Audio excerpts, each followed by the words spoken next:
Ladies and gentlemen, Prime Sport TV muri iki gitondo yagutembereje mu misozi y'amajyaruguru.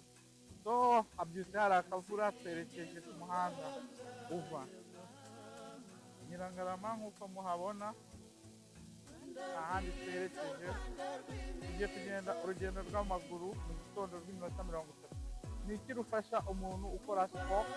Nta kindi rumufasha, rutuma umubiri we umera neza. Byibura ugakora waka ebyiri mu cyumweru ziragufasha.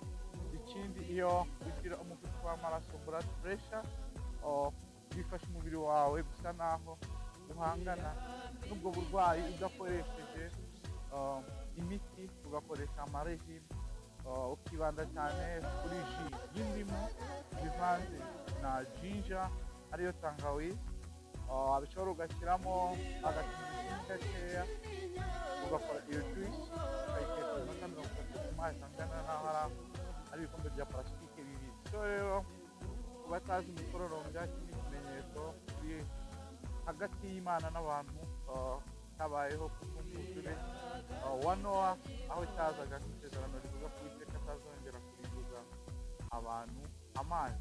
So rero urugendo dutangiye mu gitondo, urugendo rwerekeza kuri base tukarenga tugana mu karere ka Gakenke, ari waka turiho dukora iminota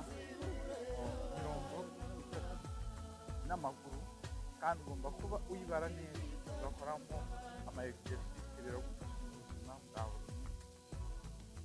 Urabona imisozi myiza y'amajyaruguru, rimwe na rimwe rero mugiye muva mu mujyi wa Kigali mutembere, aha ni ibiraro bizwi nk'indege aribyo bita Kanama.